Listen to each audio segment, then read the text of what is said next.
The site where we are standing on now is one of the most significant places of ancient Vientiane ever discovered in such intact condition. Based on the aerial photography in 1952, we can identify the inner city wall, which started from Pak Pasak and continue for about 4 kilometers and meet the Mekong River at Huay Kua Khao. Where we are now is where Pak Pasak River meet the Mekong River. The rampart built by brick is still be visible by the excavation now, and what we are looking for now is the wall tower. City wall is still be visible. This is Pasak River and this is the Mekong.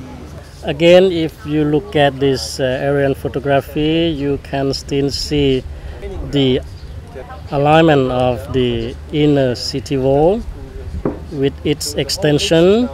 You can also observe the city wall which cover another bank of the Mekong River, and another city wall, the outer wall, which is 15 kilometers long, go along the Bung That Luang to Ban Bo O.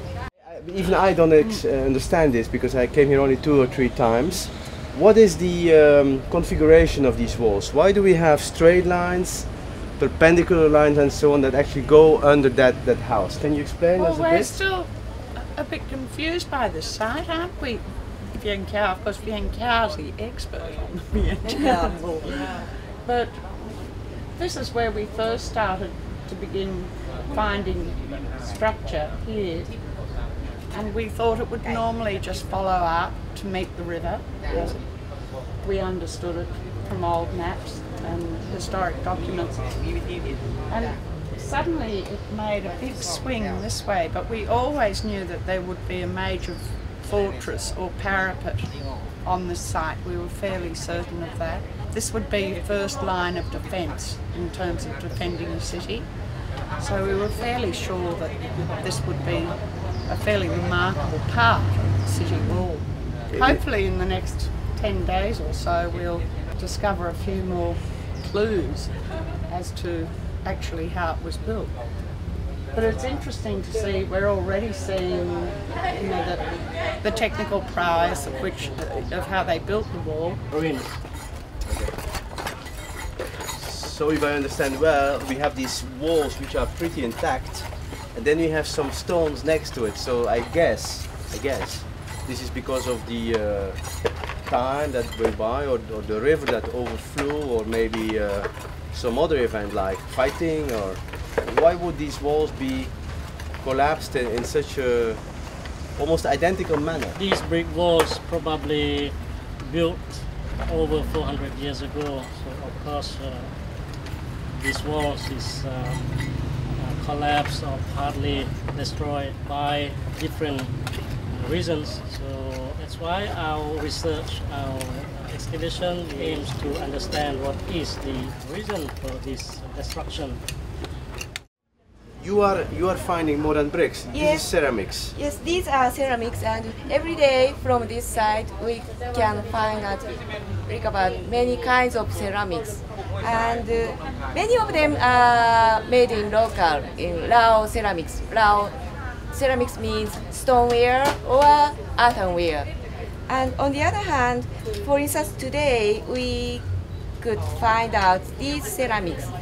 These are, exactly speaking, these are not ceramics, but porcelain with glazed porcelain. Yeah, this is porcelain. Yeah. This is almost the Holland blue, you know. This is the blue from Holland, the Delft blue you can find back in, probably from the French Which Epoch. was copied from the Chinese.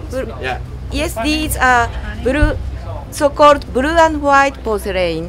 These are coming from China, and for instance, these ceramics can be dated in 18th century, at the end of 17th to the beginning of 18th century, and produced in southern China Guangdong or Fujian provinces. And this is also Chinese porcelain, blue and white. And this is a bit older than this, and maybe the middle of 17th century. And this is made in the famous kiln, Qingdazhen kiln in Zhejiang province. And it's surprising from China during the Lanzan period or the 17th or 18th centuries, there are many kinds of ceramics imported to Vientiane. At that period, Lao couldn't produce these glazed porcelain, but on the other hand, they should have much money to buy these ceramics from abroad. Because Vientiane's had some experience excavating lime kilns in other parts of Laos, he immediately threw some light on this strange, complicated section here and said, I think we have a lime kiln. Yes, according to the remains of different materials, used to be the waste from firing kilns. We can see the dark layer of charcoals and the ashes. See the dark layer of the soil here, which is caused by the burning process. We can as well see the remains of the limestone, and we can also see the white layer which is caused by the lime. So we suppose that this place probably was reused during the French time to produce the lime. Actually, we don't have any limestone quarry within the Vientiane area. We can identify about 60 kilometers north of Vientiane, which has some karst formation. So probably this limestone was carried right here by boat.